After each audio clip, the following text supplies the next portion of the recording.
Welcome to the Occult Rejects. In this episode, I'm very excited and very happy, and even like a little nervous, to tell you the truth.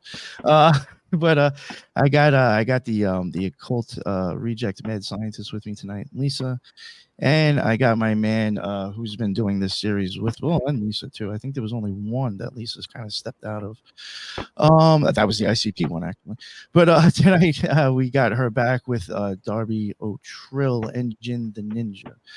I know last time we went live with an artist, we had Devereaux on, and we had played some of his music. He makes beats for ICP, OEG Mac, and Darby. And I'm pretty sure we had brought him up, and I had really wanted to get him on because besides, I think the music that Devereaux makes, I think his beats are pretty sick.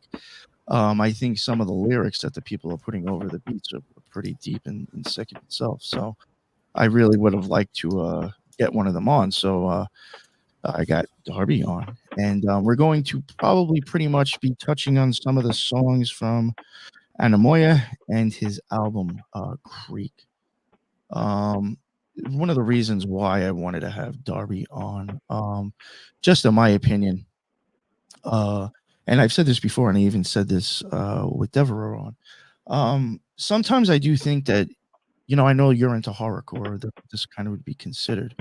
I have said over and over and over again, sometimes I do think horror does actually have some deep embedded archetypes within it. Sometimes I think a very easy way to kind of hand the public some real deep shit in a sense.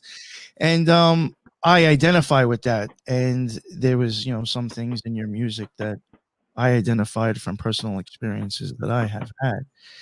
And so that stuff, I guess, connects to me. It touches me in a sense. That sounds weird. But like sometimes you could be saying something, I'd be like, damn, I think I might actually have somewhat of an idea of what he's talking about. So I really wanted to get you on for that. And, again, it's kind of almost like I almost wanted to, sometimes horror kind of gets like a bad rap. And sometimes I don't think like it should really be taken as dark as it may look.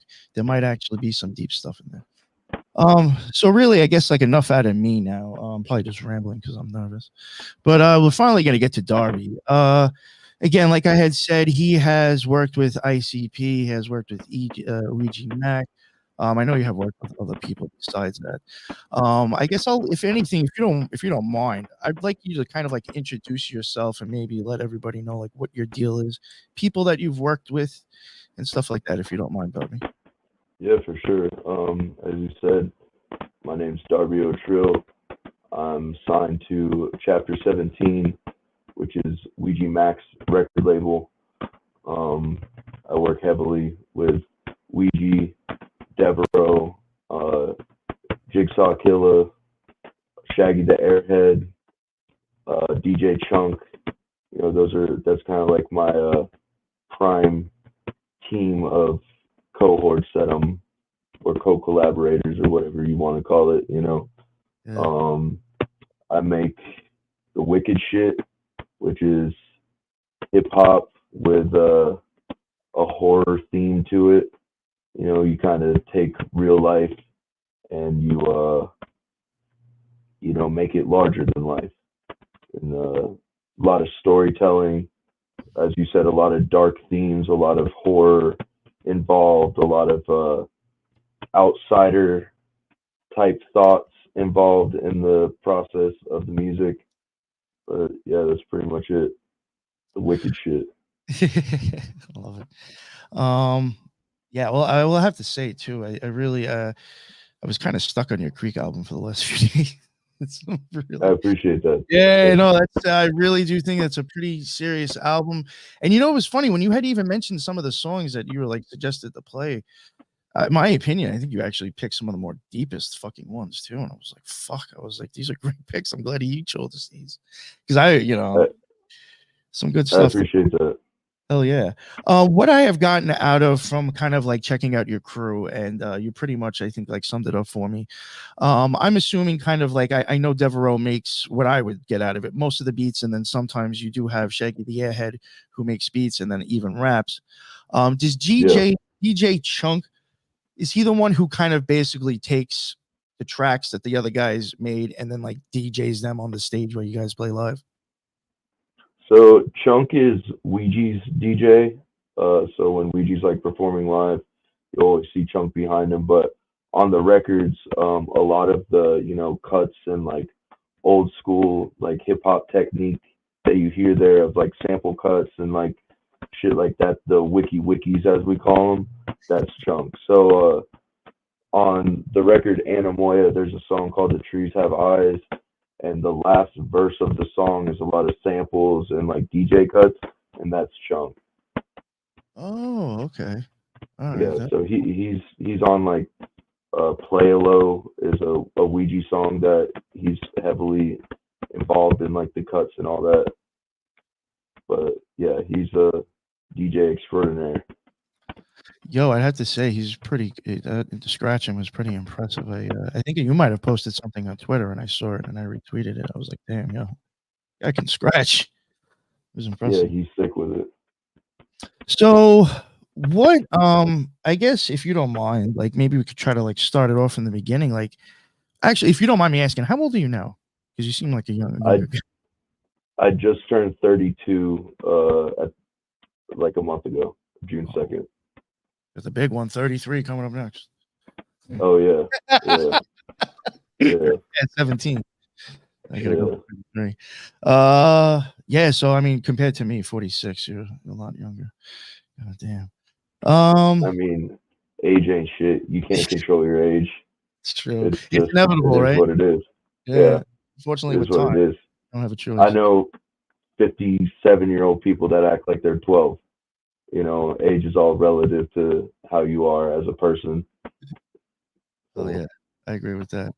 So I guess like at what age? When was it that you were like, this is what I'm going to start doing, or were you already kind of like just because you rap doesn't mean like maybe you didn't play the guitar first? I mean, were you into music prior and somehow you got into rapping, or like I guess try to set the stage of like how you became Dario Trill.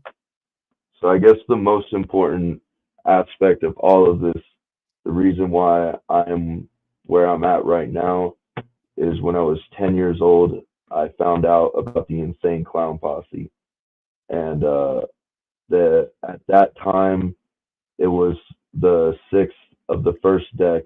The Wraith of Shangri-La was like the current record. So I remember going into, it was this place called Specs Music. I'm from South Florida. That was like a store that was like around the South Florida area. And so my aunt took me in there, and I remember like seeing the album cover and being like, "Oh, this is fresh." But I also had remembered like hearing like chicken hunting and halls of illusions from like people at school type shit.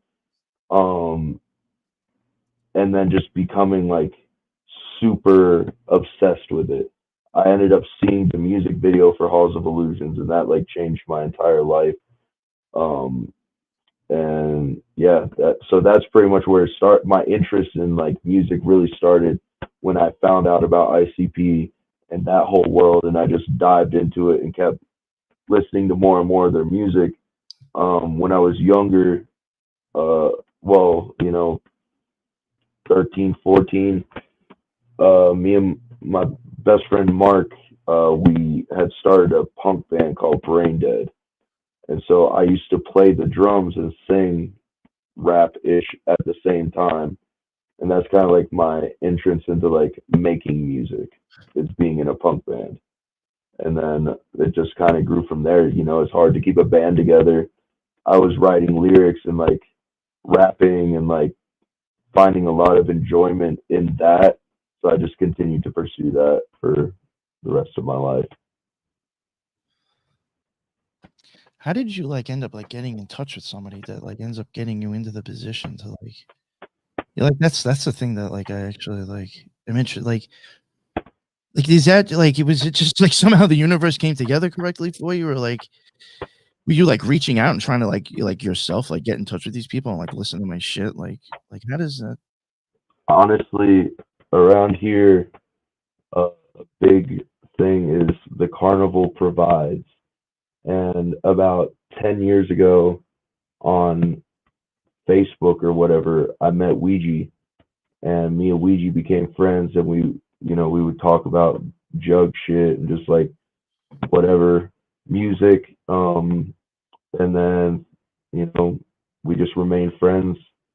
And when he had an opportunity to help That's kind of true. put me in a good position, he hit me up and he's like, "Hey, this is what we're doing." And I'm like, "Bet," you know. Yeah, I honestly I forgot. Like you came out a little bit after him, correct?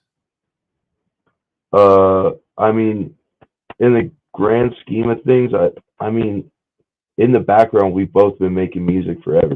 Like he's he's like I don't know, like a few years older than me or whatever. He definitely like came out and popped off a lot earlier than I did for sure. I mean, he's super talented. Like Yeah, so, I think he's yeah, actually and a he. talented that kid. Oh yeah, yeah. Ouija's one of the most talented people I know. I The way actually think that man. he has the chance of actually being known. I think like in the future, people will be like, that dude was a good fucking rapper. Oh yeah, like the the amount of quality music he puts out. It's usually quantity or quality with people, but Ouija somehow got it to where he does both. Like that dude will go in a studio and record like 50 songs, and they're all good. Like they're all just good songs. So he's just like very much tapped in with like the artistic side of himself. So, but yeah, like I owe everything to Ouija, Devereaux, and Shaggy there is like those are the and KB at C17. But like those are all the people that helped me like get to where I'm at, where I'm able to like go out and do shows with my idols and shit, and like Awesome. have a much wider audience hear what I'm creating. Mhm. I do have some like random, real quick questions I was gonna ask, and I will go through those just real quick. Do you have any pets? I do. I have a cat named Proto. Proto. Nice. What's behind the name, if you don't mind me asking? I mean, It's that's a funny long because drawn out story. Not to worry about. no, it's funny because I literally just told this story last night. When I got the cat, he already had the name Proto, and this dude named him Proto Man after like the Mega Man games. And I was just like, I always call him like Protozoa or Prototype or like anything else but that. I don't know shit about Mega Man or whatever. I But do. I remember that yeah, show. Devereaux is a Mega Man fan. He loves Mega Man. That's But fun. yeah, that's how he got his name. And I was gonna change it like when he was young, but I'm like, it's a different name, whatever. People always think his name's Frodo, like from Lord of the Rings or whatever, but it's yeah, Proto. Nice. Are you into wrestling? I think I kind of already know that answer, but So I'm into wrestling, but probably not as much as people think I am.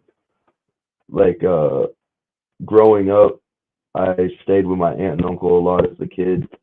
My uncle's favorite thing to do was sit in the living room and yell at wrestling matches. So that it's always been like a part of my life. Like I have, like Undertaker and McFoley DVDs and stuff. The last show I did was a JCW show in Detroit, which is Psychopathic Records like wrestling division. So I have like a great respect for wrestling. I find it very entertaining, but I couldn't tell you anything about the greatest storylines of all time. And like, you know, I've watched the Hell in a Cell match with Mick Foley a million times though. So that's nice. Mick Foley's the shit to me. Just because I always get told I look like him. Oh, yo, I can see that, mankind. Holy shit. Yeah. Well, I Just gotta used get to you a wear sock. Gotta get you a sock. I used to wear a ski mask, and it was ripped in a way that it just looked like black bandages around my face. So I was doing shows, and people would be like, "Yo, mankind," and I'm like, "All right, cool. At least that's someone cool to be You know, compared I to." I actually had before I made the thumbnail for the show. I actually had a picture of you with like the ski mask on instead, and I'm like, he really doesn't use this anymore. So why am I gonna like, you know? So it's funny because so for this last tour, Shaggy the Airhead has a clothing company called Lazy and Crazy, and he had recently put out some new ski masks. So he sent me some, and I cut them all up and did them up like I used to.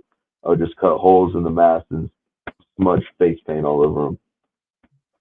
So that is something that's like never truly gone. That's always like a part of like the character, whatever the image, who I am. I guess I don't know. Another question. Because I think I heard you mention, are you a Trauma fan? Oh, heavily. Trauma is plays a huge part in all of this. I have a rubber chicken hanging up in the corner of my room that's signed by Lloyd Kaufman. Uh, yeah, one of my homies, she was like working with them, and she like got him to like FaceTime me and like send me this chicken. But I like Toxic Avenger, Terror Firmer, Poultrygeist. Like me and my homie, like our punk band was called Brain Dead, but it started as Dead Alive, and it's based off the old Peter Jackson film. Like old B horror movies is like my bread and butter. That's like the besides ICP is like the basis of everything I'm doing. I'm Yo, just a that's B horror movie. Yo, isn't that when the guy's got the lawnmower and he's like Yeah, chopping? Yo, that yeah, shit hilarious. yeah, Brain yeah, dead. Yeah, it was like that little thing at the beginning, like bit one person and like fucked the whole thing up, right? yeah. The Sumerian rat monkey. Yeah. Yeah, Yo, that shit's yeah, classic. yeah. I love that movie. That's funny. Yeah, I think I heard you mention something in one of your songs, something about trauma, and I was like, holy shit, I haven't heard that in a long time. Yeah, I have like a whole bookshelf full of trauma movies and old B movies, old Italian like giallo films or whatever shit like that. I like the gore and the effects, the practical effects they use in the movies. I think it's really cool how like they made so much with so little. Do you because you mentioned people knowing Lloyd Kaufman, did you know he was another B movie maker? He did actually work with Lloyd Kaufman and did work on something that I think never got released by Trauma, and then he ended up releasing himself. Chris Seaver, do you know? Did you ever hear of him? Warlock Home Video. He did Teen Ape and shit like that. Teen Ape and Teen Ape Goes to Camp and some other. McNasty or Filthy McNasty. Yo, Yo, yo. I know those dudes, man. So Filthy McNasty has consumed my life recently. Me and my girlfriend, because I know the story that it was like a side movie they made that they snuck onto an Anchor Bay like thing as like a bonus or some shit. So Tubi has been like the coolest thing in the world because it's a bunch of free movies, and it's a bunch of dope shit. There's like hella trauma stuff on there. My girlfriend, she was here, and we were like looking up movies and stuff, and I'm like, I'm an idiot, so I'm always gonna find what I think looks like the craziest, most outrageous shit and put it on and be like, all right, we all gotta watch this now. So me and my girlfriend watched the first 3 Filthy McNasty movies like in a row, and we're just dying laughing at this. And so now I'm just like on this hunt to find Filthy McNasty paraphernalia and shit. I love it. I think it's so funny. it's so. I'm gonna tell my girl that this got brought up, and she's gonna be like, "There's no fucking way." Yo, But at I'll the tell the same dude to time, hit you up. I'll tell the dude to hit you up and see if he's got any DVDs he could send you or whatever. oh yeah, that'd be great. Like, holy shit, somebody's watching Filthy McNasty. Dude, I love it. Filthy McNasty, Filthy McNastier, Filthy McNasty. It's like they're all. I love it. I love it. So it's funny because like everything is kind of connected, and like of course like you would bring up some very niche thing that I'm like, yeah, only we know about this, and then it's just like that's your homie. Like that's tight as fuck. That's super fresh. Yeah. He's from New York too. I made him. Yeah, actually, I'm not gonna say which one, but I actually produced one of his movies. Really? Yeah, I was like, yo, make a movie, and I gave him. That's tight. That's super tight. Yeah, I loved this shit. I thought it was off the wall, and like it was Yeah. cheap done. So I was like, this is I entertained the thought and just was like, fuck it, let's do it. Yeah, like Teen Ape is ridiculous. Like that. That's so fresh. That's like the dopest thing I've heard all day. That's really Yeah, you gotta tight. definitely check out Teen Ape versus the Nazi Apocalypse. That shit is fucking off the hook. It was one of his last Oh God, it's hilarious. Oh my god. Yeah. the yeah. All right, so now back to you before we start talking about these. So that was awesome. Oh yeah, I'll go all day about this shit. I Yeah, love like B horror cinema. that shit's hilarious. Um, what's your favorite day of the week? Favorite day of the week. Um, Damn, I never really thought about that. Oh, okay. Maybe Wednesday. That's what I was gonna. Yeah, Wednesday's cool. It's like the middle of the week. You really know if your week has sucked or not if you get to Wednesday and it's going all right. that's very true. That's a good point. Are you interested or into alchemy? So my knowledge on things of that nature is very, very small, very limited. I've read things, I've seen movies and stuff. I don't necessarily practice anything or like have full convictions or studies on anything like alchemy, but I respect it for what it is. I think it, there's definitely a lot of benefits for people who do choose to, you know, do alchemy and shit like that. Gotcha. Yeah, that's cool. Then have you ever heard of the alchemist Michael Meyer? I mean, I don't, probably not. Then No, okay. no, I just know the Michael Myers from Halloween. Yeah, that's what Devereaux said too. The reason I asked that is because Michael Meyer, he was an alchemist and he was into ciphers. And in 8 Ways to Die, Isham says psycho ciphers Michael Meyer, and I'm like, is he talking about the alchemist who wrote ciphers, or is he talking about the killer? So just maybe if you guys knew who he was, it would make more sense. You know what I'm saying? Like, Yeah, no, for sure. And I mean, fuck, with Isham, you never know because that could be like a multi-layered reference that he's making because Isham is Devereaux also said. very smart dude, and Yeah. yeah, so All right. Move on. Do you like to read? I do enjoy reading.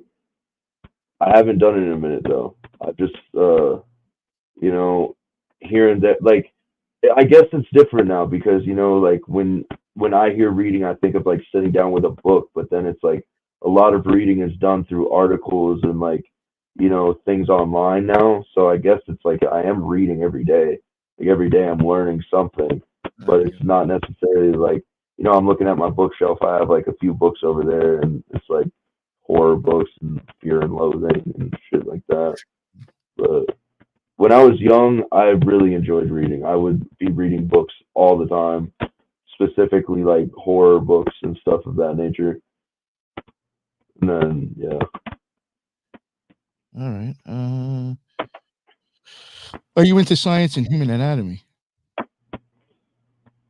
in a way, yeah, you could say, yeah. I mean, Honestly, it's crazy with like a big flesh suit being piloted around by this little thought bubble. Like, it's crazy. could you ever look at it as like almost basically like a prison? I mean, I have to go out there like right away. But What, being your flesh suit as a prison? All the time. I have like many references to that in my music of feeling trapped inside this body that I can't necessarily. You're in control, but you're not in control of everything. Like I can walk, but if all of a sudden I have a cancerous tumor growing in me, I can't just like say no and like get rid of that. Like if my heart stops, it stops, and like there's not necessarily an amount of control over that. yeah, Oh, yeah, there was because like recently me and Lisa were covering probably going to be a few episodes long, covering like blood or the topic of blood in occultism, and like eventually get to touch on adrenochrome and the misconceptions of that I think that goes around. When it like when we were starting to look at the blood and just like in occult references and just from my experience with magic, I was like, considering like we got iron flowing through our fucking blood, it's like, for real, it's like our veins are even fucking like cell bars or a soul being stuck inside this bloodstream. Yeah. Like if you really want to start looking at it in a weird, wild, maybe occult way, I was like, God damn. I was like, even the veins are bars. 100%. Yeah. All right. Next questions. And now I'm asking this again just due to, I mean, I think some of the songs you might have even suggested to play the lyrics in there would make me assume that you are, but are you into like or interested in Latin American witchcraft, magic, or occultism? So there's definitely an interest there. As I said, like I'm not like a practicing occultist. I don't know much of like arcane magic or anything. I know like I've seen things and read things that have like piqued an interest and maybe have like stuck with me in like a subconscious way. Growing up, my mother was very much into the idea of witchcraft and had many books, and that was like just a part of like growing up was like her talking about certain things like that, and I don't have any relationship with that woman or anything, but it's something that like kind of like when I was young I saw it a lot and it kind of like stuck with me in a way. And I find it interesting, like there's so many different ways to view the world and view our circumstances, and with a lot of that, a lot of things make sense that I've read, but I've never really like dived deep into anything, if that makes sense. Yeah, no, it's great. I do think we've gone a little bit longer than I would have liked to have before I played some of your music. I was kind of hoping to do that right away. I'm gonna pull up Graveyard Shift. That was one of the songs you suggested to play. And that does have a Ouija Mac in it. There are songs that I have of Darby's that I will be playing that's just him, so you can actually just hear his stuff. But this is a song that he did with Ouija Mac, and here is I'm gonna play the video too. So let me pull that up. Oops, sorry, wrong song. Oh boy, that's what happens when you're live and stoned. All good, man. All good. Yeah. All right, here we go.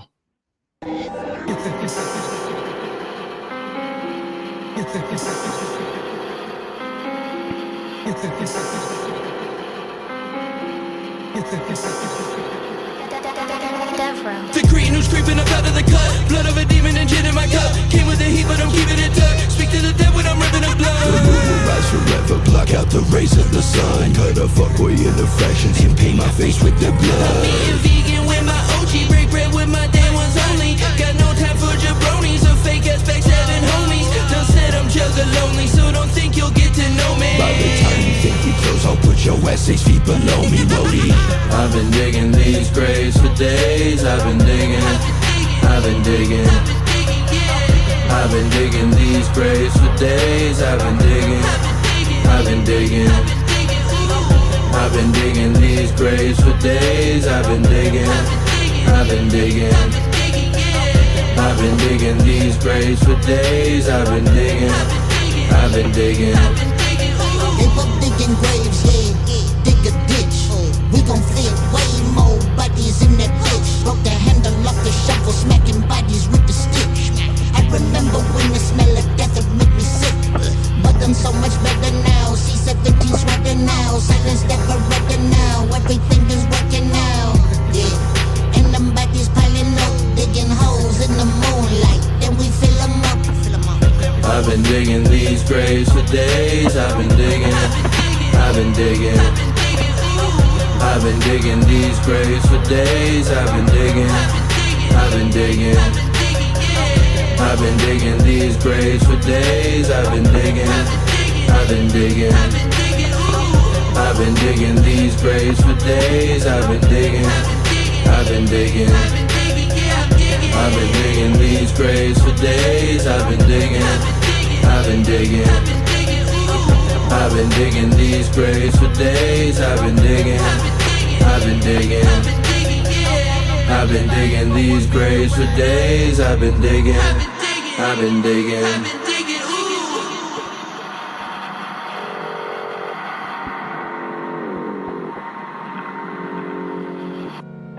Are you experiencing anemoia?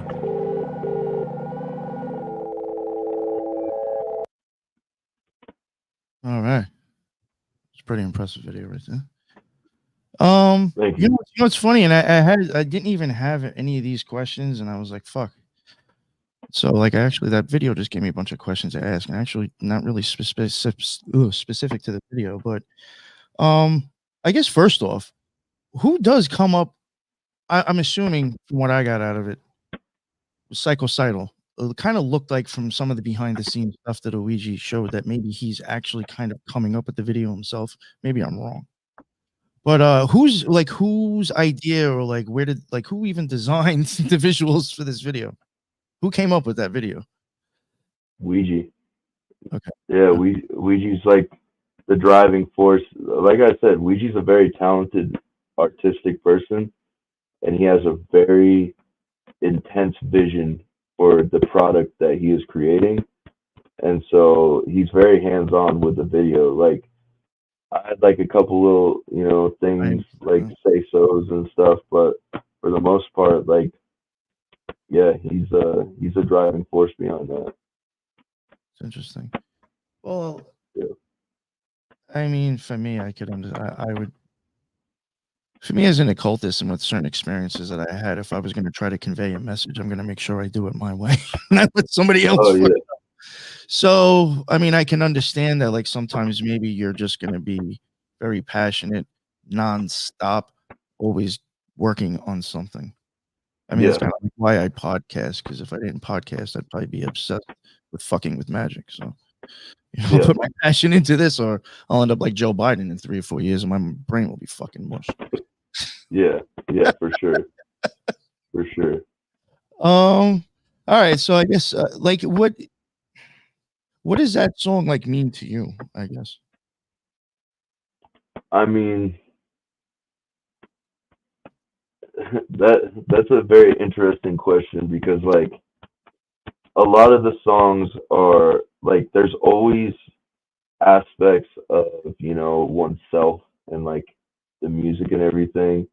There's also like a lot of the music in this like genre is a lot of entertainment, so it's always me trying to convey myself and how I'm feeling in the most entertaining way possible, right?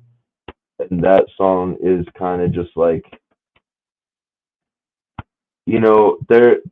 there's like different categories of songs, right? There's like the storytelling songs and like the introspective songs, and then there's the songs that we kind of call like the flex song, where it's just us kind of like, flexing ourselves and like our I guess quote unquote skills, or whatever you would want to say it.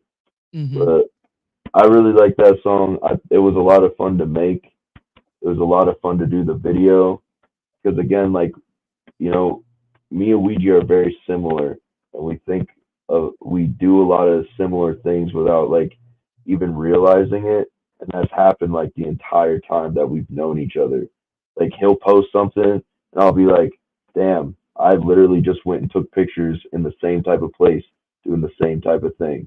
So we're kind of like, connected minds in a way. So that song's just like, us showing that in a sense. Just trying to make a dope song. Yeah. Is there something, only because I have noticed it, I know we're not getting on, when it comes to, I guess since I'm asking about the video, I mean, Fuck, there's like so many questions I want to ask, and I don't want to get stuck on like too long on one of them. I want to go back to the video, but like real quick, even when it comes to album covers, who determines that? I mean, that's a group effort, you know, like for like my solo work, it'll be like me and, you know, it's like we'll come up with a concept. Like for Creek, it's like me standing in a creek with my arms open and Yeah, like you'll see that one skulls. next song. You see the album cover. So I like saw that cover like in my head, and I was at my homie King Zab's house. Zab and Maisie, they're out in LA. They're part of a group called Scythe Gang. Shout out them. Anyway, um, I drew the cover. I just drew a doodle. Zab posted the doodle of it too, and so that was me. But with Anamoya, that was kind of like me and Ouija like bouncing ideas off of each other, and then he kind of came up with the concept, and the concept just became like the final cover. So yeah, Ouija gets the props on the Anamoya cover for sure. But it's usually like a group effort, you know, like a lot of stuff I do, like I'll run it by like Devereaux and Shaggy the Airhead, because they're like, you know, also a big part of the record. And just like make sure everyone's like kind of seeing the same vision for things, making sure I'm not doing something that's like completely stale. Now, what I want to know, like, what's it like, even like doing the video? I mean, is it like what's it? Explain like a day of like going to shoot a video. What is it going to be like? It's a lot. It's probably a lot more work than people understand it to be. You know, Graveyard Shift is like a 2.5 minute long song, but we were out there in the desert shooting that video all day. We were all sunburnt to shit afterwards. Everyone was like red as hell, crispy, but it's a lot of like running a scene, thinking of how to make that scene better, rerunning it, working with the time constraints of like, especially with a video like that, we're shooting outside. So like the sun and the moon are kind of against us at that point as to who's going to take over the day. And, you know, like there was one point where we were like in the van and we started like throwing the money out the windows and stuff. And there was like multiple scenes we did, like versions of that. And like, you only see like one little second of that in the video, but we did that for about an hour, you know, and we were really out there with shovels digging holes, and you know, and it's like a small crew, you know, like Uneven Archive, our homie Ben, he's the one who shot the video. Him and his boy Adam came out. They had like the drone shot, so it's like, you know, two people kind of like choreographing where the cameras are going to go. And then, of course, like Ouija being like, but this is the vision, like, let's keep it within this. And same with me, you know, like everyone giving input and all that. So it's just like, you know, it's like a job in a way, you know, where you just kind of. Oh, shit. Looked like you froze for a second. Going with like a shot list, and like you're just checking off the shots as you get them. What is it like with like, are they constantly like when you guys, I guess, you know, recording, is there actually music playing? Oh yeah, yeah. Something? Yeah, we'll have like, you know, speakers out there playing the music, so we're like rapping along and being on time with everything. And this way, when they go into edit, they can just, you know, line it up with the song, get everything where it needs to be. Are you like tired of hearing your own shit by the time you're done? You know, it's weird. Like sometimes, yeah, sometimes no. It depends. Like usually we try to like, especially for a video, we'll try to pick the song that we like the most or whatever. You know, whatever we think is the best song for a video. So by the time it's over, like it's either we hate it and then we're like, oh, should this video even come out? Or we're like, nah, that's a fucking good song. And like, that's tight. People are going to enjoy it because we enjoy it. But like, I'll go through periods when I'm like creating an album and I'll hear something so many times. And like, I'll be cool with it. But once the album is out, I won't listen to it for a while. Like, I'll listen to the album a million times before it comes out, but once everyone else has it, then I'm like, all right, my child has been adopted by other people. Time to go get a new one.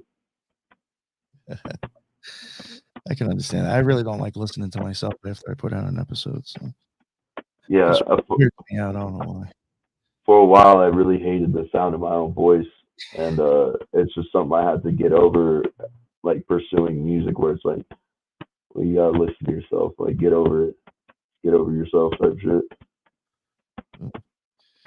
All right, so I'm gonna go into his song. More of this really has more, I guess, of like me maybe seeing something in your lyrics that maybe I've like seen or experienced. And that is sage allergy. Okay. And I do think I have seen. I'm gonna read some of the lyrics, but I do think like I could be wrong. I mean, I know I've heard Violent J say it. Oh fuck, what that was that song I was listening to it recently. Does your black sun eclipse shit like that? But I'm pretty sure you've mentioned the black hole sun eclipse maybe more than once. Yeah.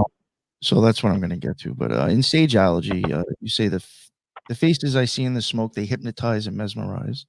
I'm a walking void, a human who has nothing left inside. I was halfway Yeah. through a junt. I'm assuming that means joint for you, right? Yeah, a joint is like any smokable object. Oh, okay. Yeah, When usually marijuana though. okay, We're not gotcha. smoking crack or anything. No, actually, I didn't even think that. I assumed it was probably cigarettes. When the woman in red arrived, now that's the thing I always talk about, like the Scarlet Whore. I've even covered like I did like a 5-part series on the Scarlet Whore, and it's kind of going along with the whole blood thing. But she extended her hand and pulled me deep into the echo side. I took a hit, took a trip. I ain't ever smoked no shit like this. Sanity slipped. This is where it gets good for me. Sanity slipped. I can't get a grip. Watching the black hole sun eclipse. As I drift, the sky drifts. Lost track where my mind is. I now exist within the pit, true to my lips. I can now hear the witch. That whole part right there, like, kind of like blew me away. Something I meant to even ask you earlier probably was about like I don't know if you meditate or not, but there's times when I meditate to where I will, see that eclipse. Yeah, and for sure. and like it even will start to look like that was one of the questions I was going to ask you. It almost starts to look like flowers blooming or explosions, and sometimes I have wondered if that's like the flowers blooming underneath the moonlight. Like I've heard things kind of mentioned like that before. But I will start to see this eclipse, and eventually if I hold on to it, it gets like closer. On my show, I have explained that I do think I have experienced magic or magical effects, and there are certain things that just happen succinctly before that happens. And for me, I always bring up that I see this eclipse, and then these colors, and then there's like an explosion, and for me, my experience, I'm like slipping out of my flesh suit with this prison that I'm in.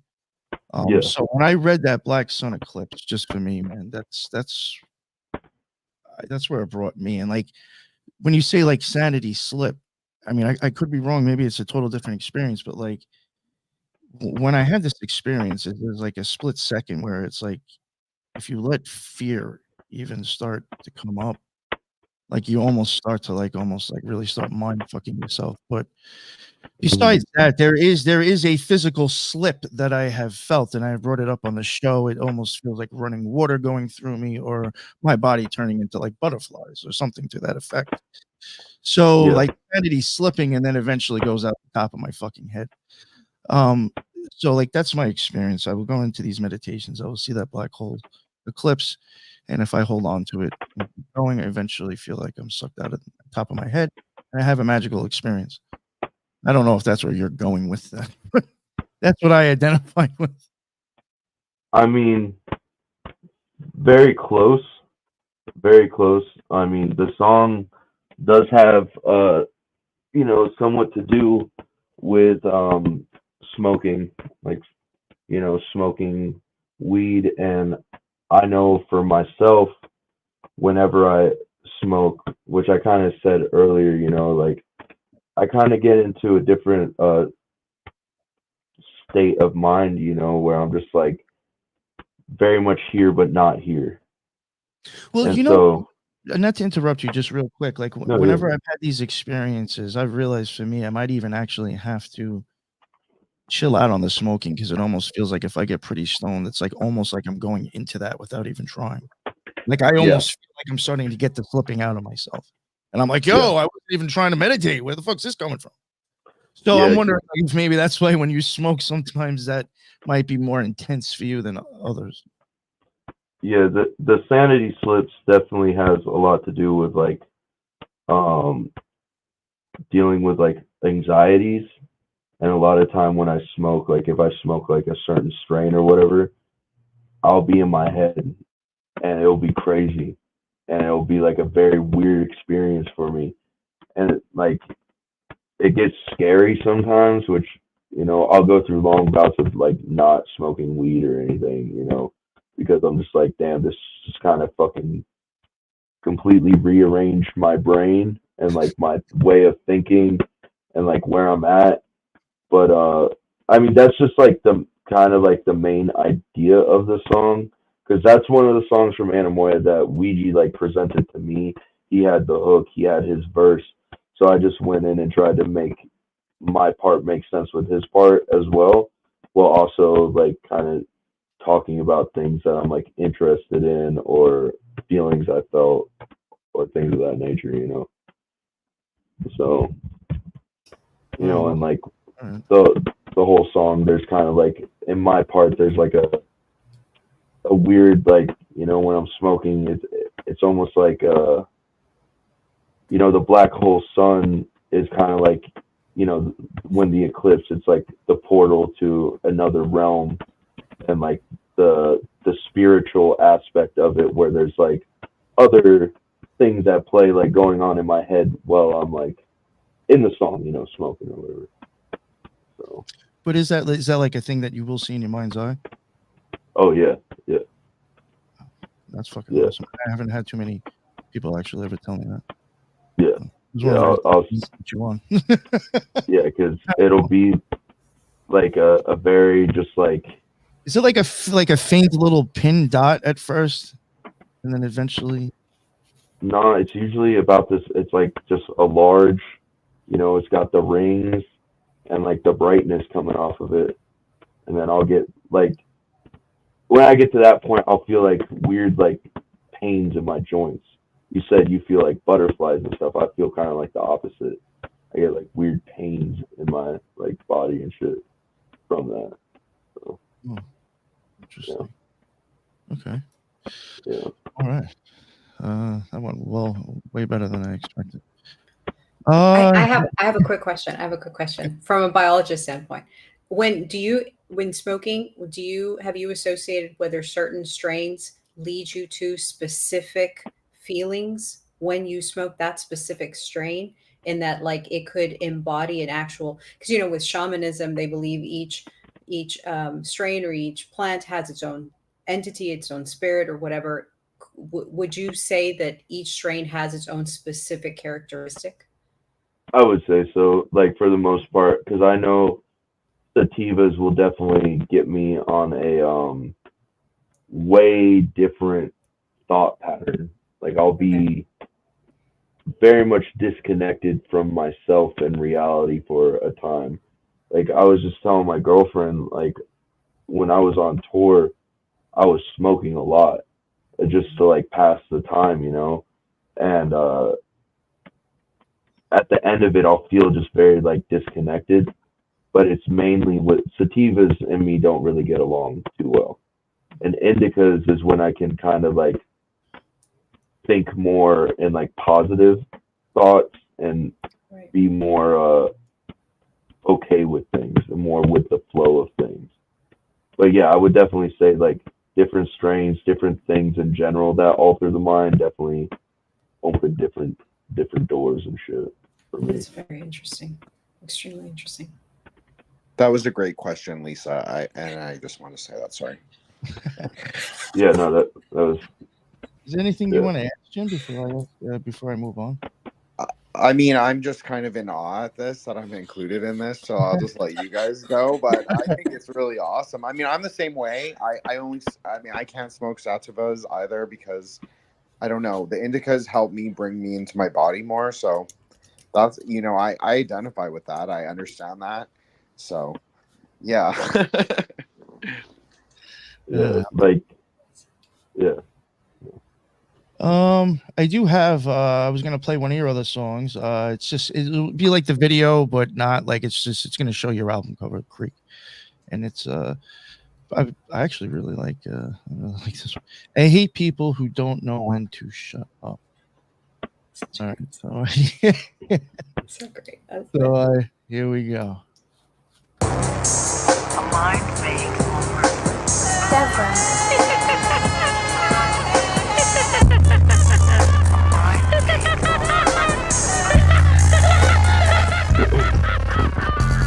Low-key stressed out at the function in the corner tweaking, popping pills pressed with the essence of my inner demons. Speaking with the walls, they tell me all the darkest secrets. Vomit down the carpet, then the rat crawls up and starts to eat it. My heart is beating at a rapid pace. My head's a place where all the madness waits.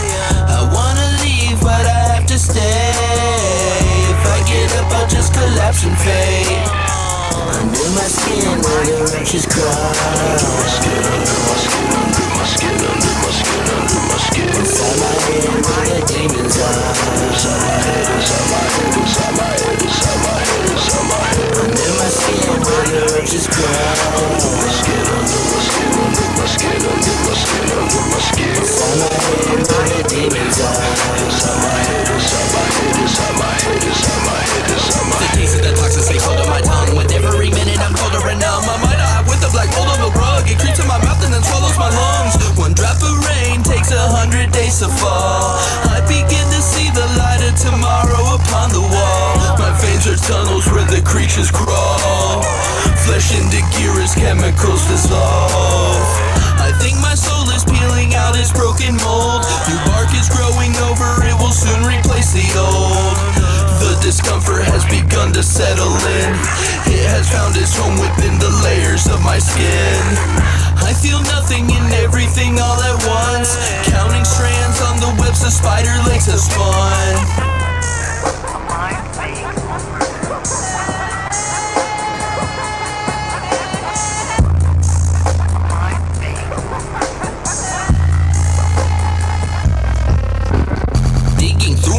To find the golden ball, my back against the linoleum flooring of my mobile home. The weight of the world is too much for any rope to hold. Is anybody out there with the salt alone? Let me know. Frozen cold, but I am soaked in my own sweat. Scratching at my neck, breathing through a cigarette. Feeling perplexed as I sink in my bed.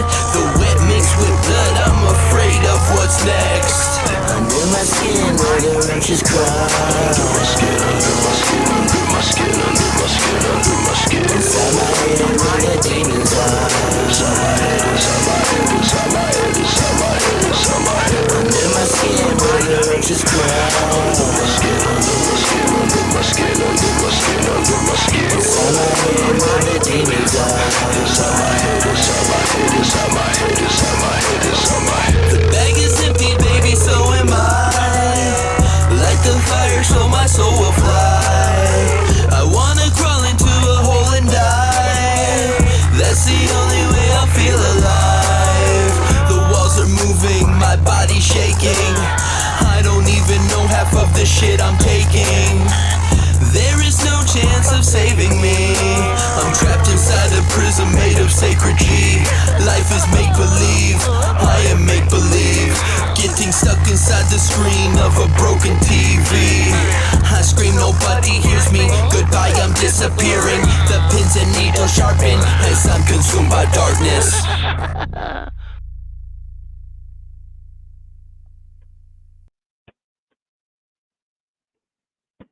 Great track, man. I love that song actually. Yeah, That's so that's actually a song called "I Use Roach Guts to Sweeten My Coffee." oh, what That's did I the fuck? Yeah, that's the last song on Creek, which is funny because that's the first song we Oh yeah, made for the record. my bad. I played that episode.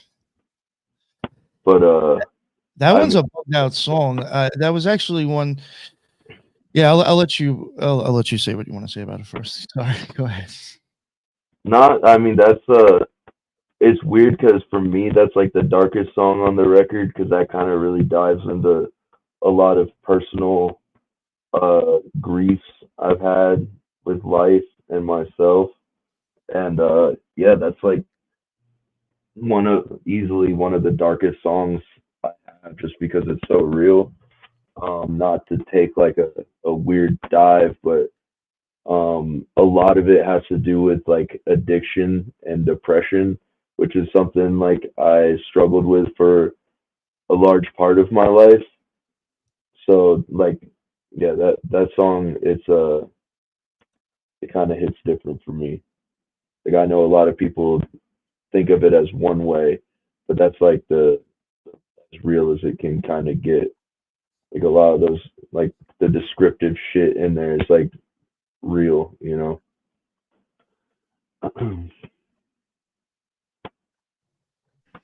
Yeah, okay. Darby, I have a quick question. I'm sorry, Nick. I just want to ask what the roaches metaphor, what does that mean to you? Because I know Nick had asked me about this because I know a little bit about Chinese medicine and why one would use roaches in their coffee. And in Chinese medicine, you use cockroaches to clear ulcers. So I guess we were both curious if that had any correlation or what you meant by it in your own words. So the first album I ever put out as Darby Trill was called Ulcer, and so looking to find, you know, I know about like the roaches being like a thing, like certain bugs having certain properties that heal stomach wounds and stuff. I've had a very messed up stomach my whole life. A lot of it comes from doing things I shouldn't have been doing, you know, and kind of putting myself there. Um, it's also like I know like for a lot of my song titles don't make sense, but it's kind of to like attract the listener to be like, what the hell is this song about? And so like I use roach guts to sweeten my coffee has kind of like a multiple like meanings to it, you know. I mean you're right about like the ulcer thing, like that's definitely like a part of it, you know. But, and like the roaches under the skin is just a correlation to certain feelings experienced when under the influence of certain chemicals. Wow. Well, it was correct. I really wasn't sure about the whole cockroach thing. I was like, what is the odds of that though? I thought that was so specific though, like how you know, Yeah, 'cause yeah, I don't know. there was a weird thing though. I don't know, maybe you might remember it more, Lisa, but like when we and her were talking about the cockroaches and the coffee, somehow we spurred off into something that brought up kidney stones, which goes Oh back. yeah, yeah. Yeah, yeah. I was gonna actually bring that up. Well, because we were talking about how like roach guts in and of itself is more of an alkaline type substance because of the high protein content. I mean, they do consume enormous amounts of glucose, but there is some sort of alkalinic type substantiation to the actual gut. And so if you think about it, whenever you apply it to an acid, it actually neutralizes and brings the pH up to a more neutral like type pH, so to speak, right? And so you know, it like brought the whole yin yang thing, the alchemy, the alkaline acid, what have you. So we started talking about some of the lyrics in these songs, and we were talking about the trees have eyes, and I was like, this reminds me of the shaman that I talked to when I was in Peru. And I said, you know, it's so weird because when we were in Peru, they had this tree and they called, I think it was called Chan. changla or something like that of some sort.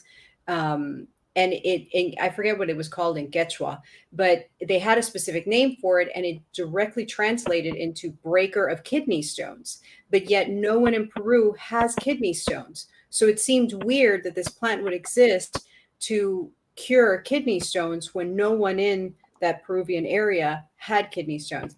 And Nick was like, look up the next song on the album. And I was like, what? And so I looked it up and it said kidney stones. And I was like, oh my God.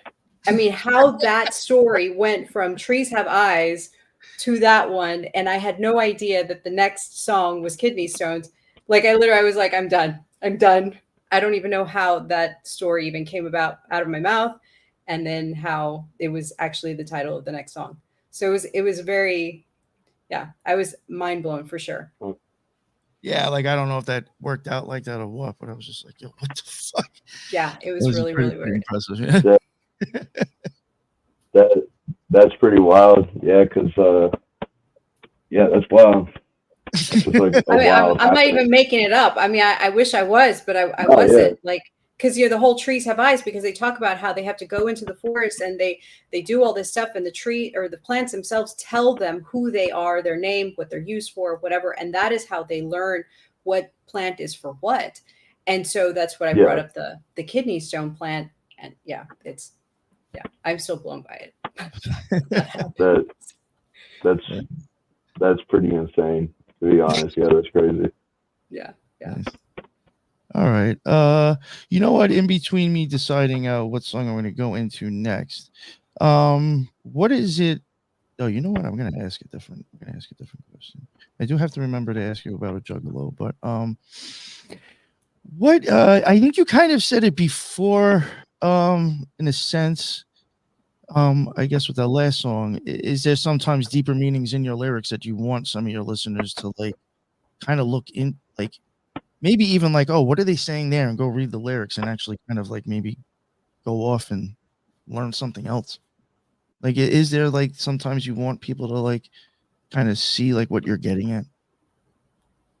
I mean, sometimes I do enjoy when people are able to take things I've said and like correlate it to their own life, because like as like an artist that is solely just like my instrument is my voice and my thoughts, so it's just like at the end of the day I'm just kind of like a vessel for like a collective thought pattern. So like there's people that are going to hear that and really understand what I'm saying, and then there's people that will misconstrue things, and that's the only time I would really want someone to kind of like go back and like reevaluate what they're hearing, because I know there's some things I said where people will interpret it as some like completely off the fucking wall type shit, when it's like, nah, but a lot of it, I do try to put in like the connective tissue for people and like the deeper meanings, because that's what's gonna make people go back to the song and find value in it, if there's something that they truly connect to. Because anyone could just be like, oh, I'm the shit, I'm this and that, but a lot of my music kind of deals with like the human condition more than anything, and a lot of it's just wrapped up in like little horror stories and shit. Nice. Well, I'm glad you brought up horror, because that was the other song, the other question I was going to ask you before we went into another song of yours. What made you choose like horrorcore as an outlet of artistic expression? Honestly, it's just because that's what I'm into. Like Insane Clown Posse is my favorite band of all time. Like, my home wall behind me is like ICP flyers and posters and shit. Like, so like finding them opened my eyes to what can be done with like hip hop, because up until then, I only had known like, traditional type shit, and I've never been a hip hop head. I'm not like, I couldn't tell you shit about like Wu-Tang Clan or Biggie or Tupac or anything. I don't listen to any of that. Like, I've never listened to any of that. ICP opened my eyes to like what could be done with rap, where it like connected to me more. And through that, I found like the whole realm of horrorcore, and there's, you know, like dudes like Scum and Dark Half, and, you know, like all the OGs of the scene, like where it was a lot of like very extreme music. It was almost like the metal music that I was into as well, just in a different form. So, and for me, like that's just how my brain works, you know. Like a lot of the times, like I'll go back and listen to songs, and I'll be like, damn, I can't even think about how like I said that, you know. But it's just how my brain works. My brain is just very tied into like horror and like wicked shit, like Yeah, no, dark well, things. even before, I guess, like we were talking about trauma and stuff. I mean, obviously, like you're into horror if you know what that shit is. So, like, I guess you're Yeah, just predisposed to it, which could easily even be why I say myself. I think if I was ever to try to do something occult, for me, I think it would be real easy for me to do it in horror. You know, if I was to yeah. ever like put something out with occult undertones. Um. Oh, with that last song with the cockroaches in your coffee. Because of I did have a question about like even how that song came about. That beat is very different. Like, I'm sure like if I was to like have the vocals removed, I'd be like thinking that could possibly be Skinny Puppy or it could be Devereaux, whoever. You know, it's like very different. Did you have the lyric? Like, did you have the lyrics and you sent it to him and he's like, oh, maybe this beat works? Did he send you that beat and you were like, oh, let me put this over it? How did that song even? How did that different type of beat come together with those lyrics? So that is the only song that Devereaux and I have completely made in person. Wow. So I had just got off tour, and we were in Indiana at our homie Jigsaw's house, who's another like artist. He produces on my next record, and he's a rapper and shit. But that's like our good friend. And so we're at his house, and he's got like his setup there. And going back to horrorcore, I'm like a encyclopedia of really shitty music to a point where it's like I know a lot of really early horrorcore acts and shit that I used to watch all the time. And there was one of them, and that's where the sample comes from. And so Dev like heard that like kind of vocal harmonizing thing at the beginning of this beat, and it kind of had like the snare drum hit. So Dev just looped that, and I wrote my lyrics right there. And it just happened to be like I just got off a tour that was kind of it was like a really rough tour, like an independent, you know, shit. And then literally the day we made that song, we had just gone to Violent J's 50th birthday party in Milwaukee. And so we like went to this show. We were with all our friends and everything. And then we got back and just kind of made that. But that's like the first song, like that's the first beat that Devereaux and I had made like in person, and the only song we've actually done where I like wrote the lyrics and he made the beat like on the spot. There's a video of me just like goofing around, like, you know, messing with that vocal melody in our homie Jigsaw's basement and shit. But Awesome. All right. Got a totally answer I didn't actually expect at all. Nice. Before we go into the next song, real quick, what is a juggalo to you? I mean, know to that me, quick, but it's a loaded question, and you know, to me, being a juggalo is everything, because everything good in my life comes from being a juggalo. Like everything in my life that makes me happy today, everything like that I care about, comes from being a juggalo. You know, like my career, my friends, my girlfriend, like everything comes from this.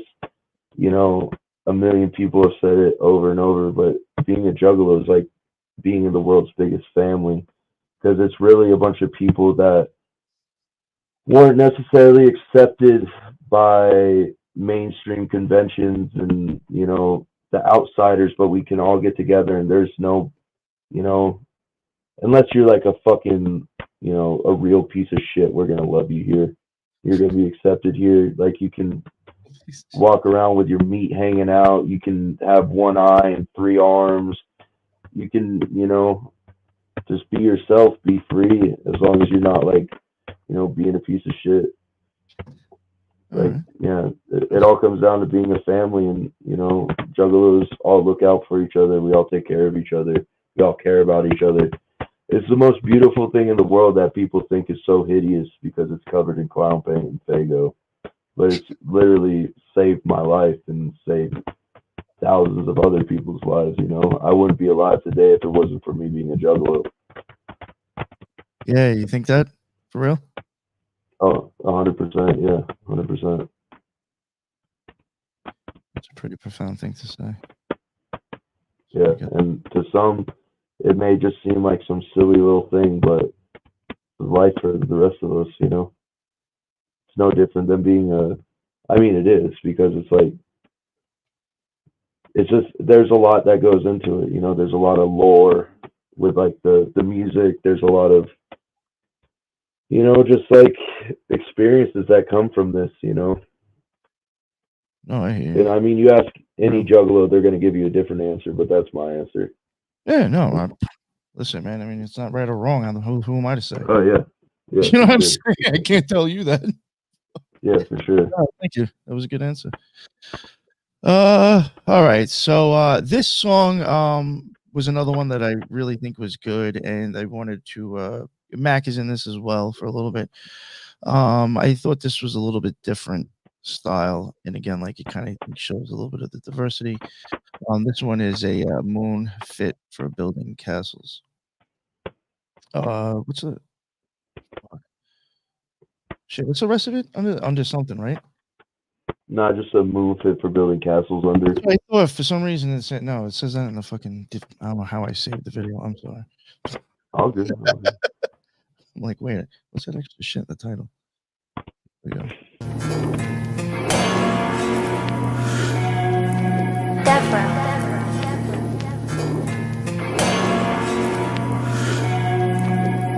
Used to think things would change, but I'm over that. Used to think life was strange, but it's more than that. Used to have a good heart, but I've broken that. Used to be scared of death, now I hope for that. Used to think things would change, but I'm over that. Used to think life was strange, but it's more than that. Used to have a good heart, but I've broken that. Used to be scared of death, now I hope for that. Growing up, everybody said I was odd. I always kept to myself, it was obsessed with the macabre. I told my therapist my cause of death would be God. She wrote me up a script and then she sent me right off. The pills did the job, but less than half of the time. All they did was cloud the thoughts that I kept in my mind. I found escaping music in the movies I like, but I can't escape the fact that I am dying inside. Here alone I listen to the voice within the walls. It tells me that I am a loser and everything is my fault. Walking through my house I see illusions in these halls. I watch all of the things I love slowly melt and dissolve. Used to think things would change, but I'm over that. Used to think life was strange, but it's more than that. Used to have a good heart, but I've broken that. Used to be scared of death, now I hope for that. Used to think things would change, but I'm over that. Used to think life was strange, but it's more than that. Used to have a good heart, but I've broken that. Used to be scared of death, now I hope for that. No, that bitch no good, that was all in that. Just a real ass hood, yeah, come from that. Chapter 17,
was a pretty impressive video.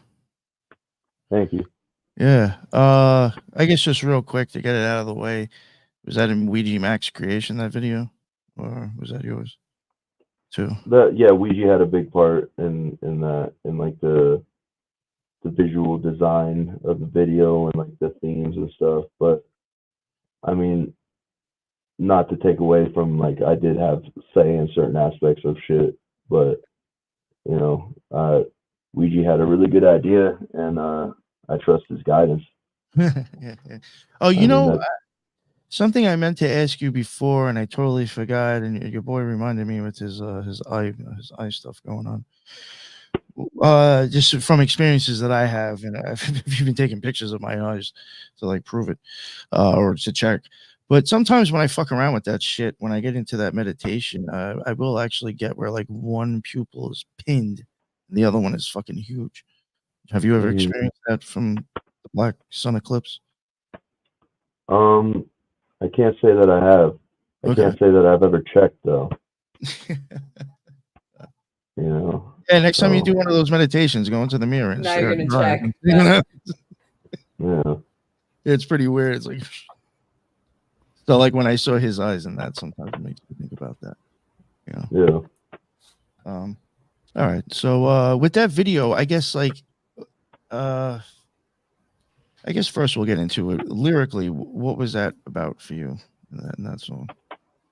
I mean, that song is definitely one of the more personal songs on the record. That's what I thought. Um, Sorry, you put yeah, yourself out. I thought. yeah. I mean, at this point, it's like when you're an artist, you're putting yourself out there regardless. I mean, I have nothing to hide, nothing, you know, like, yeah, there's things I'm ashamed of, but I'm not afraid of it. Like, I don't fear that anymore, you know? So I know, like, that song has like things that people can connect to, because I mean, a lot of us, you know, going back to like being a juggalo, a lot of us were like the outcast. A lot of us came from like, you know, situations where we kind of needed a little bit of guidance, needed someone to talk to, you know, kind of were looked down upon for being into something that was like darker than, you know, Sugar Ray or whatever the fuck was playing at the time, you know, like, so, yeah, it's just, I mean, that song is pretty much like, you know, open book. Like, it's just talking about like coming up as like an outcast and feeling that way, and like, you know, thinking things would change, and then realizing like you can't really change people, you can't really change certain things, so you kind of just got to get over that.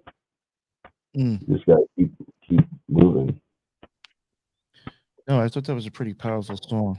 You know, I think I don't know. It reminded me, like as a kid, I guess, like dealing with my own shit growing up. Got shit going on in my head. My mom died when I was at a young age, so it's like people spirits down the hallway now. Like, it's Yeah, just things changing, and just having crazy thoughts in your head of blaming yourself for things that probably really wasn't even your fault. You know what I'm saying? And having self-esteem over situations that's just like right out of your control. So like I for just sure. thought it was like, really impressive. I just thought like you're I could see that like really hitting listeners, you know. Yeah, I appreciate that, and you know, I hope people were able to find whatever they're looking for in it. You know, either you connect to it, or if you don't, you probably won't like the song. You know, but I mean, at the end of the day, I feel like everyone has gone through things that have affected them in that type of way. You know, where you felt like you didn't necessarily fit in, or you know, you have to take mood stabilizers or antidepressants or something. You know, and you know, it's just, yeah, it's one of those songs. Like, I always try to put like songs like that are more realistic into the record, and be like, you know, outside of all this other shit, like, I'm I'm a person, and I'm like going through shit every day. You know, we all go through it. You could be the happiest person alive and be depressed as fuck. You know. That's the truth. That's the truth, man. That's real talk right there. I love that song. I just want to say that it's probably my favorite Darby song, and I just think the video is super fascinating for many reasons. But it's the exact vibe that I like: melodic, sad boy, horrorcore. It has everything for me. So I just want to say that while you guys are talking about it. I appreciate that. Thank you. For real. That means a lot that you like the art. Yeah, what was it was to you like? Did you get like an idea of what was going on in the video?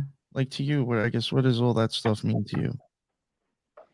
Yeah, with the video, a lot of the videos right now kind of have like a similar thing going on, like there, and so that's all up for the listener's interpretation. I don't want to put thoughts or words into anyone's head. Like that's something I feel like you need to watch the videos and correlate that with yourself and what you think that is, you know. But I mean that video, like, you know, being able to work with Ouija and like the squad on that, because it was the same team doing that video that did the graveyard shift video and Ouija psychocidal video. So like being able to, you know, work with everyone, that's always like, you know, Oh, amazing to me. you were there for the psychocidal video? I wasn't there for the psychocidal video, but like the rest of the team that worked on like these two videos were also part of that, you know. So The video is pretty interesting to me. yeah, that's a great video. There's it's not your video, so I don't want to make a comment, but a lot of things in that video that I noticed. Yeah. All right. Before we get into another song, maybe we'll go into this just to get it over with too, because I don't want to forget. For you, what is the 17? So the 17, from my understanding, you know, it originates from when ICP had put out their first record, and they sold 17 copies on the first day. So that was like the 17 Dead, as heard on Beverly Kills, that song. So the number 17 has always been like a very strong number in the Juggalo culture, because, you know, that was first day, 17 CDs sold. You know, that's the beginning of all this. And it's just over time just ingrained itself into the lore as being like the number of Juggalos. You know, that's just like our number. And then in Violent J has a book called Behind the Paint, and their chapter 17 is not in the book. There is no chapter 17 in the book, but there is now, you know. Yeah, isn't there even a shirt saying roll pages in the chapter or something like that? Yeah, we are all the pages. Or something, yeah. Yeah. But yeah, that's where the 17 comes from, is from ICP and the 17 lucky people who picked up that record day one. Yo, you got to. Who's in charge of that chapter 17 site? Ouija and KB. Yeah, tell Ouija to start ordering more shirts, man. Tell them there's people out there with extra large, you know. It's like only smalls left. Yeah, there's Man, I mean, people want shirts too. I know a lot of it is we try to do like limited runs of things, so the people who are there, like our first 17 people, you know, it's a very exclusive kind of club type thing where it's like, if you got it, you got it, you know. You know what I wanted to ask? I was interested in, is those tactical vests, are those like actual, like legit? Yeah, you can put plates in those. Because you know what's crazy is that it's actually like, that's almost cheaper than if you were to buy a real one from a sporting store. Yeah, for sure. I was like, yo, this actually be cheaper than if I went to like fucking Dick's. Yeah, like the vests don't come with plates in them. Like you have to have your own plates. No, there were some that didn't even have plates, and I was like, yo, what the fuck? Yeah. Like, I was like, So you could actually buy this for like, if you really wanted one. Yeah, Yeah, that's interesting stuff on that site. yeah. There's a whole lot of freshness coming out of the Chapter 17 Nice. household. I'm sure I'll get an email. Yeah. That's cool. All right, I'm gonna play All Day a Dream About Suffering. Gotcha.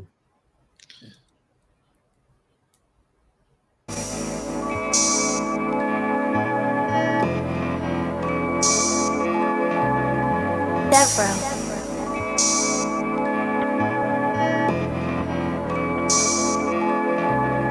Another night spent fighting with my vices. I am not dead yet, but sometimes I feel like it. Fill the void with substances, sit alone in silence. I always seem to fail, it's not for lack of trying. I've been thinking so low, even when I'm getting high. I've been so close to entering the other side. Nights spent alone, conversations of the mind. Life without hope, aspirations have declined. I can never do right, only do wrong. Devil in the moonlight singing me a song. I'm down for the ride, but you're dragging me along. I can only hold on for so long. I can never do right, only do wrong. Devil in the moonlight singing me a song. I'm down for the ride, but you're dragging me along. I can only hold on for so long.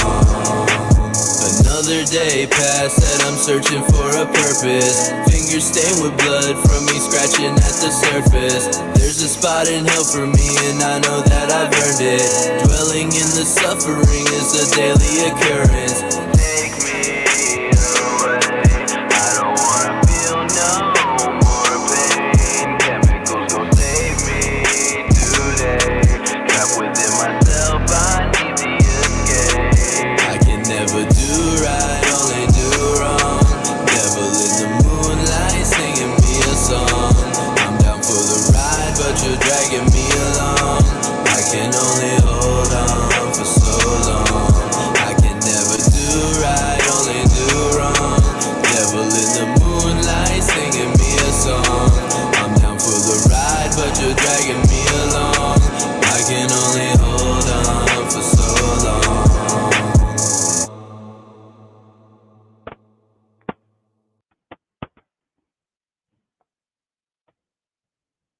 Nice. Again, like I wanted to play that because I just thought it was very different than some of his other stuff. I like that one a lot. Yeah. I assumed was that like another one that was kind of like very personal for you, like at the time. Yeah, that's definitely like another one of those like introspective type songs. You know, like I said, I always try to have a couple songs on the records that are more rooted in reality as opposed to being some crazy story about a guy mass murdering people or like eating people, whatever, you know. That is definitely that's just like a song about me dealing with myself, dealing with like, you know, my own insecurities and mental anguishes and depressions and anxieties. For a while, I was going for walks at night. So, like, the devil in the moonlight singing me a song is like, you know, my feeling of like just being alone, walking at night, listening to like the beats and like trying to write the songs. And the line "Conversations of the Mind" comes from Devereaux because me and him were talking, and me and him will just say a lot of like, you know, head ass shit to each other. But sometimes we'll say things that's like, you know, impactful. And he was like, you know, conversations of the mind. And I'm like, oh, I'm gonna put that in the song, you know. And then the name of it, All Day I Dream About Suffering, you know, obviously has to deal with the context and lyrics of the song. But when Dev sent me that beat, the beat was called Corn is a Fruit, spelled, you know, like the band Corn, which is like my second biggest influence in music. So we're like, all right, we'll pay tribute to Corn with like the Adidas name. So we just, instead of All Day I Dream About Sex, Suffering. Gotcha. And I would assume that's why you're wearing Adidas outfit. Yeah, yeah, for sure. Okay, makes sense. All right, not to really, not that I want to jump off that one, but there is like other stuff that I really did want to get into, questions too, that I kind of got lost at. What was some of your, I guess, influences? That was something I wanted to ask. Like, I know that I have heard you. I think even mention Corn. I think even in your own Yeah, stuff. I did assume that they, were a band that you're into, and then you did even say before that you were really never into this type of stuff, yeah. like hip hop or rap. So, I guess, yeah. What type of influences were you into that I guess maybe you try to emulate in your music? So Inspired you? first and foremost, as I said, Insane Clown Posse. Like that's the end all be all. That's like the main thing that got me into music and made me want to create my own music. Other rap stuff I listened to was like 3 6 Mafia. That was like, but all the rap that I was into, I found out about because of ICP. Like they did a song with 3 6 Mafia, so I'm like, oh, I'll check these guys out, and I was like, oh, I really like this. Like the production's very dark and grimy, and they're saying a lot of really fucked up shit in their lyrics. I kind of grew up like a new metal kid, so I was really into Korn.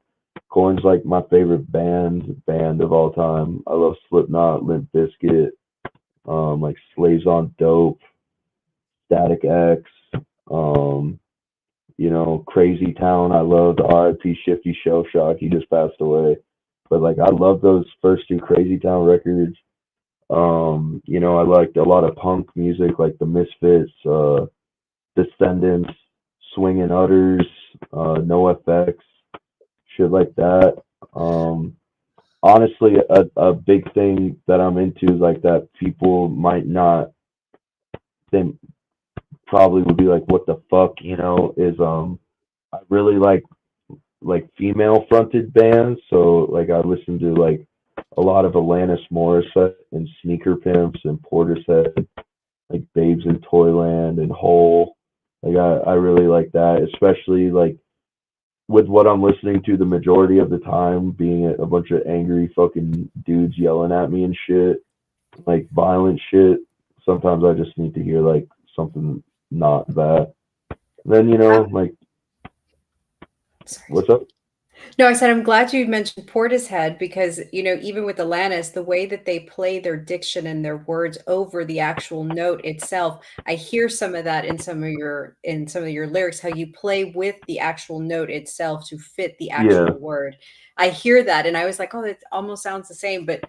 And now you just mentioned it. That's really cool. That's really cool. yeah, and like a lot of alternative music like Dinosaur Jr. and Failure, Third Eye Blind, like shit like that. I mean, I made fun of Sugar Ray earlier, but I like Sugar Ray. I like Smash Mouth. I like a lot of kind of corny music, I guess, but it's fun to me. My girl recently got me into this band, Future Island, so I've been listening to them a lot.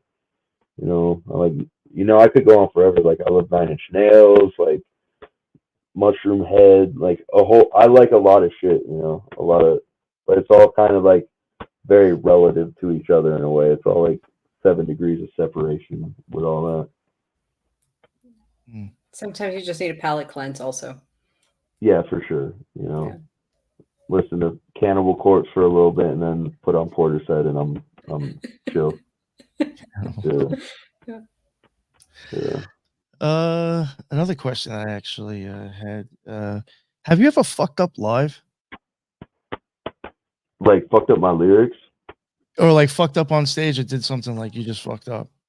All the time, yeah. Yeah. Yeah, all the time. Yeah. I mean, I'm a big clumsy idiot, and like I've fallen on stage. Like I did a show in Ohio one time, and I didn't realize there was like a raised platform behind me, and I move a lot when I perform. Like for a bigger dude, like I jump around a lot. Like the thing that people kind of like, I don't know, make fun of me for or whatever. Like my homies will be like, giving me some shit about is I do like a bunch of like high kicks and shit, like one man mosh pits on stage, And so I was doing that, and I just fell backwards right on my head. And like I fucked up lyrics. I mean, I'm not perfect. No one's perfect. Like we all fuck up. Like I try my best to like deliver the best performance as possible, but sometimes I'll eat shit or I'll fuck up a lyric or some shit. Do you think people notice sometimes if you fuck up a lyric? I don't know if like people necessarily notice because it'll usually be like a very small thing. Like I do a song, Sunderland's Wonderland, where I'll like swap like the ending of each verse because like the first verse is like I'll scrub your fucking face off my wall, and then the second verse ends I'll scrub your DNA off my floor, and I'll like swap those in the song sometimes, but no one really seems to notice. Now they will because I put the sauce out there. So, yeah. That's awesome. Chin, did you have any questions or Lisa? Actually, I do have maybe a comment that Darby can respond to rather than a question. I'll leave it open-ended. So, Darby, this is something that Nick and I and Lisa obviously have explored when we've done the ICP series. Is this idea of the horrorcore being like a hermeneutic sort of process for people to sort of deal with their feelings, but then there's also like a spiritual component where people they use the horrific sort of imagery or lyrics or things, and they use that, and it's sort of like an application into reality that they can project their own bullshit, fears, sins, whatever, all their shit. So they can project it into the carnival, into the what I call the carnal ground. So they can project it into there and then sort of work through that. Would you say that is an sort of accurate assessment of what the carnal or the carnival is and what being a juggalo is? Yeah, I would say so. I mean, they've even mentioned like in the song "Die Unveiling," the last song on Shangri-La, they kind of talk about how like they snuck in all this shit subliminally with the wicked shit around it. So, it's a lot easier for people to relate to certain things than if you're just like wide out in the open about like, hey, be a good person, be positive and shit. People don't necessarily want to hear it like that all the time, and so like the horror aspect and like the craziness of it is just a way to kind of bring people of that nature into it and like feel welcomed. Gotcha. I do like how the Juggalos are a community. Like, I feel like that's one of the strongest elements about it, that you are connected even if you don't know each other, but you're connected through the shared subculture. I think that's very interesting.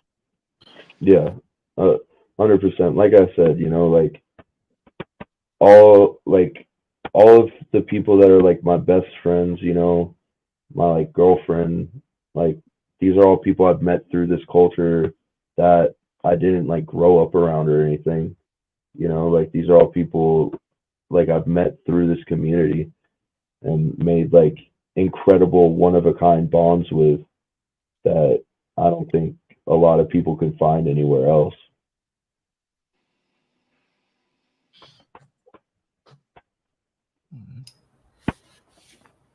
Do you have anything, Lisa, before I move on?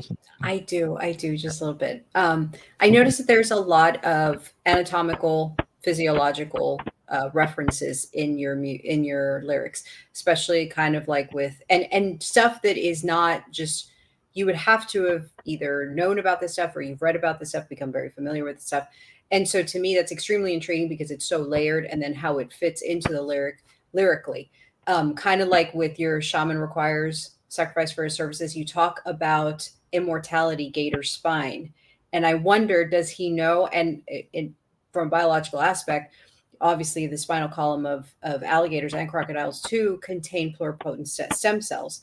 And it has been long known that the stem cells of alligators are virtually immune to all bacteria, viruses, and cancers. and that is what Mhm. contributes to their longevity. And so when you say immortality of gator spine, it's like, wow, that's exactly why they're investigating some of the stem cells in these species. And so to me, it stuck out, and I was like, this is really cool. Like, I wonder if this is what he's talking about, if this is what he's referencing. And so I don't know, that was one. And then the one room with the moose, it sounds like taxidermy to me, you know, with the Yeah. bones being glass, because it's mainly fiberglass and resin, and then kind of pulling the actual pelt over like saran wrap or like plastic, and then going into some of the specifics of it. To me, it sounds very much like taxidermy. And growing up in the South, everybody goes hunting. We all know about this stuff. And so it almost seemed like, wow, he knows a lot about physiology, a lot about anatomy. And to me, that was extremely fascinating. Yeah. I'm not the smartest guy, you know. There's things I've like read that I've retained, and you know, and then I just when I'm writing songs, I've been told I'm very descriptive. So I'll like look things up and I'll read about them, you know, and I'll, you know, like I'll read about like the anatomy and like what bone goes where and like how can I make this as like gruesome but realistic as possible. You know, it's almost like um there's like trauma movies and then there's Silence of the Lambs and like with like Room with a Moose, that's kind of like a white room surgical thing where it's like, you know, really kind of digging deep into that side of things. Right. Right. So No, I was fascinated with it. Yeah. yeah, no, I'm like you had asked earlier, you know, like I am fascinated by like the human body and the restraints and how things work together and how they can also be taken apart. Taking apart. Yeah. I think I did have a question that I was going to ask, but I wasn't going to. But you know, maybe I just might as well now. Are you interested in like how like have you looked into like I guess relationship of the eyeball and the brain? Like have you like looked into stuff like that? I can't really say I have, no. Okay, all right. No, I mean, I'm sure like, you know, one of my late night scrolls through Twitter, I've like read articles about it, you know, that might have influenced something I've said if like you're referring to it from like a lyric or something, but just off top, I haven't like gone out of my way to research that. No. Okay. Just wondering. And then all right, there was I didn't play it, and I'm probably not going to, only because I do want to wrap this up soon. It's been a while. I don't want to keep you on too long. But this was another song that to me touched me because it was very much kind of again like an experience that I had, and when I read the lyrics, I'm sure like maybe you'll even understand what I'm getting at. But I just want to read these, and then I want to ask you, like, you know, if whatever, just want to ask you to explain it maybe. So I can feel the pain of dying many different times. I'm brought before the witch. She recites ancient incantation. I've become weightless, my soul and body separated. She puts her dagger in my chest and twists it with no hesitation. Then they drag my body deep within the den of Satan. Living is a crime to those who roam within the other side. And once you die, you become theirs to do whatever they may like. Trapped forever in the darkest corners of the brightest light, stretched between seconds where day fades out and turns into night. I mean, besides, I think the lyrics just being like actually pretty fucking deep as hell and pretty wild. For me, like when I had mentioned before, I guess like having those meditations, and when I see that eclipse, um, I guess maybe like feeling the pain of dying many times. You know, I do think when it comes to like to having those magical experiences, I do think there is some sort of actual real like death and rebirth. You know, I do think that's actually one of the things about magic that I think is like kind of a misconception that I don't think people actually even want to contemplate. But like, if you're really, really, really gonna fuck with magic, you're actually really fucking with mortality, I think, to an extent. But so from my opinion, a lot of times when I have my experience and then unfortunately have to open up my eyes back here, I think the rest really after after you say I've become weightless, my soul and my body separated. That's the feeling I get when I hang around that eclipse. I don't know if that's what you're getting at, but again, like I saw that, it made me think about that, and then the rest of the, I guess, the song to me is kind of like the shitty feeling I have physically after the experience. Um, was that anything close to like that? So that song, and I have like a few songs that are kind of like that, where it's I guess it would be like painting the image of a hellscape, right? Um, I have really fucked up dreams. I have really weird dreams that really put me in that type of situation, like the dying 1,000 times, like dying just to be reborn and die again, in like a never-ending loop of that, like a reoccurring part of it, of dreams that I have, you know. So a lot of that imagery comes from like things I see like just in my head when I'm dreaming, or like when I'm just like really deep in thought. That's just like what's going on inside my head, you know. And I mean, for me, it's cool because like it makes a really good, cool sounding song, you know. Because like there's gonna be people that pick up on like different tones or different feelings from the song or different meanings, and then there's people that are gonna be like, oh, that just sounds cool as hell, you know. Well, just So like just like what I just did. yeah, you know, like, but that for me definitely comes from like dreaming and like what's going on behind my eyes. Interesting. Darby, I have a quick question for you. If you want to share it or not, that's okay. But this has come up a lot, is that a lot of people have been speaking about these kind of Dakini, I guess, experiences where they see the kind of the witch that you describe, or the red lady, as to play off what Nick was saying about the Scarlet Whore. Or so have you ever seen that in your dreams? Because to me, it sounds very similar to like conceptions that I've had, or that we have in Buddhism, or whatever. So I want to know like where you're getting this archetype, and sort of like you're building her out to be a familiar character. So the witch, calling this like entity the witch, is a reference to ICP.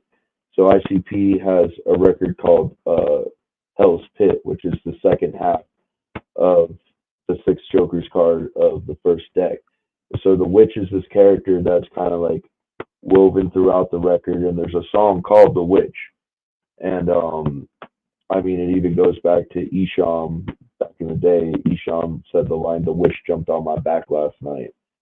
And so the witch is just like how me as a juggalo, I've been able to personify this force, or whatever you may call it, you know. And it's just like the witch is like the all evil, you know. I don't know, like you would call it a devil or what you would call it, but the witch is like the embodiment of like all the evils. So like in my head, like it's like a different thing, but to connect with the listeners and the fan base by saying the witch, juggalos will understand exactly what I'm talking about, because they'll understand the reference, you know. Gotcha. Fair enough. All right. Unfortunately, I mean, I have so many questions I didn't even get to, that it was like really totally more on like making videos and recording stuff. But I'm not going to keep you on here forever. It is getting late. I appreciate you coming on, Darby. That was that interview went a hell of a lot better than I even expected. I had a lot more fun than I thought. So, yeah. All right. So Lisa and Jen are done. You want to let people? You want to like plug anything coming up? You want to promote like any of your stuff? I have a new record coming out later this year. Right now, the most important record on the way is Dark Planet, Ouija's next record. It comes out in July. Fuck, I'm awful. I forgot the exact date. But Dark Planet is coming.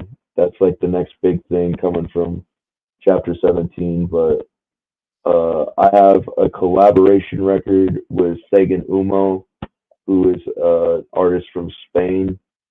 He was on the song Poison in the Junta from Creek.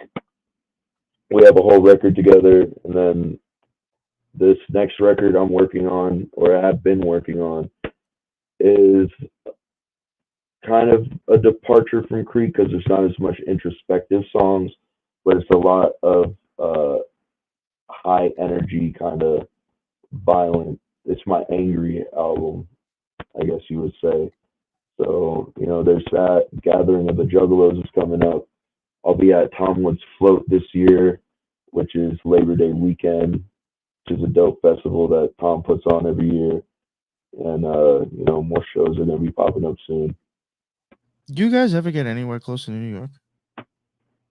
Yeah, we were just in New York. Last year, we were in Syracuse and somewhere else. I forgot. But yeah, the first leg of the Revelation tour, we had a couple of dates in New York. Ouija was in New York with the Three-Headed Monster tour, the second leg of that. So that's a crazy album. Yeah. You're the one with the Shaman Violent J, right? Yeah. I actually really like the Cobblestone and Red Pavement. That shit's off the hook. Oh yeah, those are really good records. Yeah. No, I saw you tweeting something about like kind of like your next. I think your next stuff was going to be the most like kind of like real horrorcore. Yeah, it's just very like high energy. Devereaux is like my main producer for this record. Devereaux is doing like the majority of the production still, but there's also production from Shaggy the Airhead and Jigsaw, and they just kind of help bring like a different element to the record.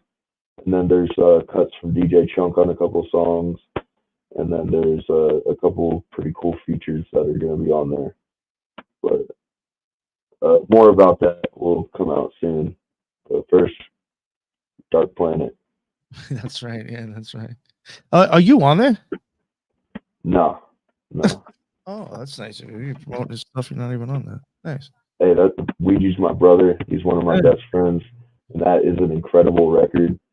And I'm a fan of his, So it's like, that's my boy putting on an incredible work of art that I feel like is going to be appreciated for many years to come. Nice, man. Yeah, I'm looking forward to hearing more. Yes. All right. Yeah, so I guess keep an eye out for that stuff. Darby, again, that really went well. I had a really cool time hanging out, talking to you. Oh yeah. I really appreciate you coming on, man, and spending the time, especially almost 2 hours. All the people on the live, I really apologize. Normally, I pay attention to the chat, but with this guest, I really wanted to pay more attention to them. So I really couldn't, comment to say much back. But I appreciate everybody showing up, and I appreciate everybody jumping in the chat, commenting. That's what's up. That's why I go live. I appreciate it. Jen, real quick, do you want to promote? You want to let everybody know where they can find your stuff? Sure. Let me just say thank you so much to Darby. Thank you so much, Nick. Thank you so much, Lisa, for letting me be a part of the series. And of course, being an Occult Reject. I love that. And yeah, Darby, I'm a big fan. I think you do great work. I love your music. I'm excited that you're doing a new album. I'm more of like, I like the more melodic sad boy stuff, but I also, obviously, I'll still fuck with the high energy horrorcore stuff. So thank you so much for doing this. And yeah, people can check me out. Threshold Saints. It's Asian esoterica, tantric Buddhism. Beatty just did an episode on Lana Del Rey and her birth chart and how we think she's a witch. So people can go check that out. And yeah, so there you go.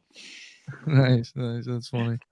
I like I said last time. I mean, I've actually looked at some of her lyrics and I was like, damn, that's some deep shit. So never know. Lisa, real quick, do you want to let anybody know how they can get in touch with you in case they have any questions, whatever? Sure, absolutely. I wanted to say, Darby, thank you again for allowing us to kind of pick your brain about the artistic side, and very, very much enjoyed it. Very, very honored to be able to speak with you on that. And yeah, Lisa on Twitter is Solis Lisa, or Lisa Solis on Instagram. Awesome. Thank you very much. And that is the end of another Cult Rejects. And until the next one, everybody be well. Later.